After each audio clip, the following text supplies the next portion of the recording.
Hi, today I want to take you through everything you need to know about Phase 4 of India's vaccination drive. It begins on May 1. Everyone over the age of 18 is eligible to get vaccinated. Registrations for vaccine slots from May 1 onwards will be opened on cowin.gov.in and the Arogya Setu app from April 28th onwards. If you are between 18 and 45, you cannot walk into a hospital and get a vaccine. You have to be pre-registered. I have received a few questions on whether the vaccines are safe for this age group, and the answer is yes. Both Covishield and Covaxin have been tested on people over the age of 18, and those trials have been deemed safe and effective. Till now, the central government was procuring vaccines directly from the manufacturers, allocating it to the states, and deciding who the states could give it to and at what price, which was free in government centers and at a subsidized cost of Rs 250 at private centers to those above 45. From May 1, India's vaccine supply will be divided into two groups. 50% of the stock will go to the central government. 50% will be open to the free market. The center, with its 50%, will continue vaccinating frontline workers and those above 45 for free at government centers. Vaccines allotted to the states from the center's 50% can only be used for these priority groups and only in government hospitals. One thing will change. Till now, the center was allocating vaccines to the states based on demand. Now it will allocate vaccines to states for 15 days at a time based on extent of infection, that is active COVID cases, and performance, which is speed of administration. States with low vaccine wastage are likely to be incentivized. From May 1, private hospitals, state governments, and industries will have to source vaccines from the 50% earmarked for the market directly from the vaccine manufacturers. Only these vaccines can be given to anyone over the age of 18 at a cost. One more thing. Recently, the center announced a new policy wherein it would grant emergency approval to vaccines already approved abroad on the condition that they carry bridge trials post-approval. These imported vaccines, if and when they get approval, will not be obligated to give 50% to the center.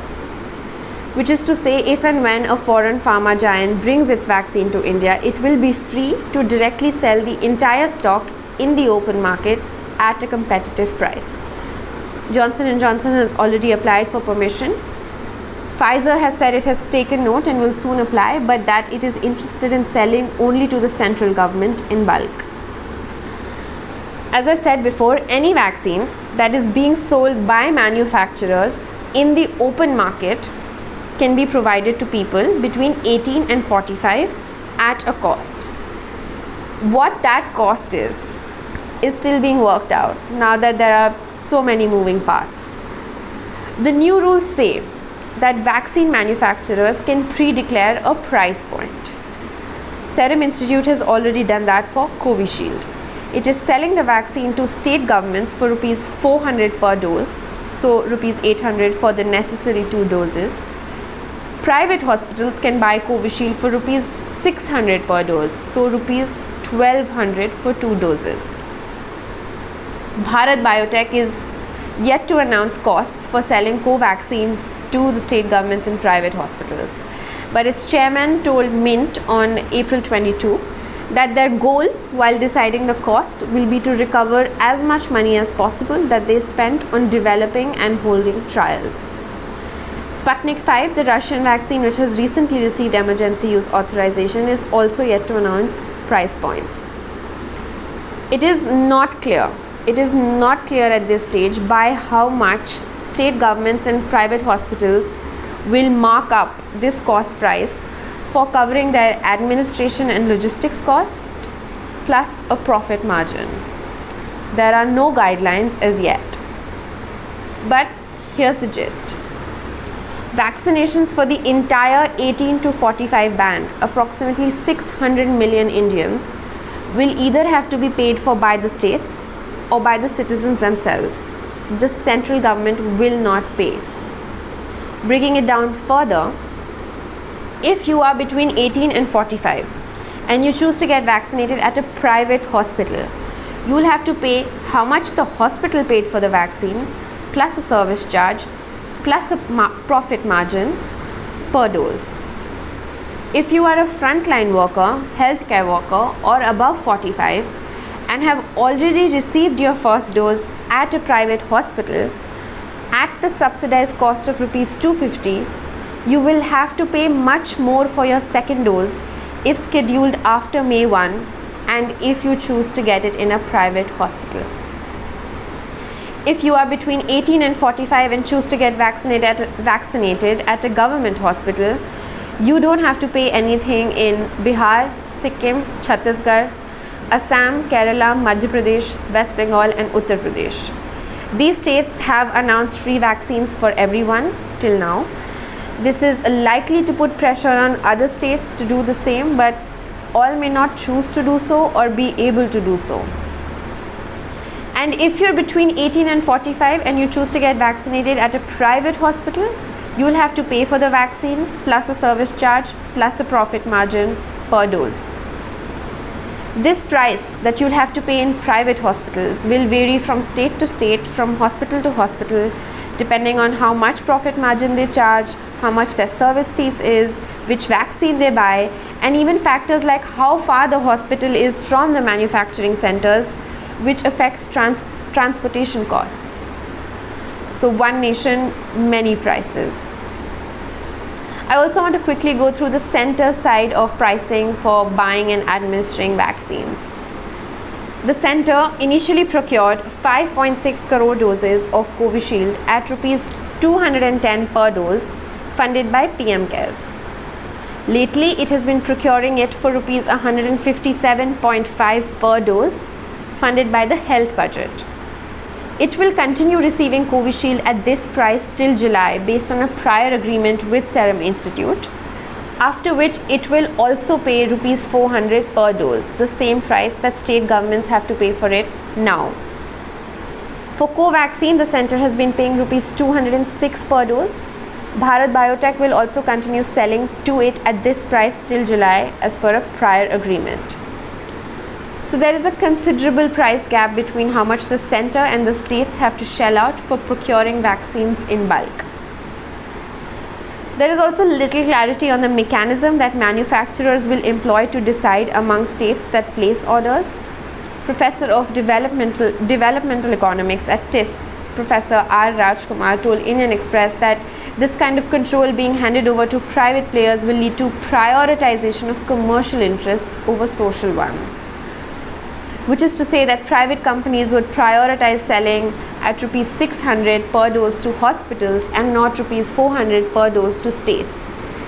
So selling to states will become less of a priority and they will end up competing with each other for limited stock, with richer states and states with large networks of private hospitals receiving a higher proportion of doses. These variations in pricing and quantities of vaccines is one of the big reasons no other country in the world has yet opened vaccination to the free market yet. No other country in the world is charging its citizens for vaccines either. The understanding among policymakers is, in a catastrophic pandemic, vaccines are not a profit-making commodity but a life-saving drug. The other reason why no country has allowed open market sale of vaccines is that the vaccines that are being used around the world have received only emergency use authorization. None of them have presented enough evidence yet on their safety and effectiveness to receive full regulatory authorization for public sale. I want to end this video with a bit of expectation setting. If you fall in the 18 to 45 bracket, do not expect to be vaccinated in the first week of May. India was dealing with acute vaccine shortages for the 45 plus bracket even before vaccination was opened up for all, and new supplies are not expected until June or even beyond. The center recently invested a cumulative of rupees 4,500 crore in Serum Institute and Bharat Biotech so they can ramp up production to 100 million doses of Covishield and 10 million doses of Covaxin per month. Experts estimate that these increased supplies will likely come only in the second half of the year. Supplies for the private market may begin only at the end of May, reports Kroll and Indian Express. Sputnik 5 may also eventually offer as many as 850 million doses at a pace of about 4 million doses a month, but experts predict it will take at least 2 months for this pace to be picked up. So if we assume by June that these 3 vaccines reach their target supply numbers, even then they will only be able to put together 115 million doses per month. 115 million doses per month. For some perspective, as of now, 111 million people in the vulnerable groups are already scheduled for their second doses, which is to say that this imminent increased vaccine supply will not even cover the 400 million people in the vulnerable groups that the center had hoped to cover by August, let alone the much larger group which is now eligible. And this is not considering the export bans countries like the US have imposed on raw materials required to make vaccines. For now, our big ally in the West has just said that it's cognizant of India's pharma needs, but that's about it. I'll stop here for today. We've been having some very smart conversations in the comments over vaccine efficacy, safety, and costs on our IG grid over the past few days. This is to say, we see it, we love it, and we pop in to engage more than every now and then. So please keep your comments and your questions coming, and I'll do an FAQ video if there are enough queries. My name is Pallavi Prasad. If you have been listening, thank you so much for your time.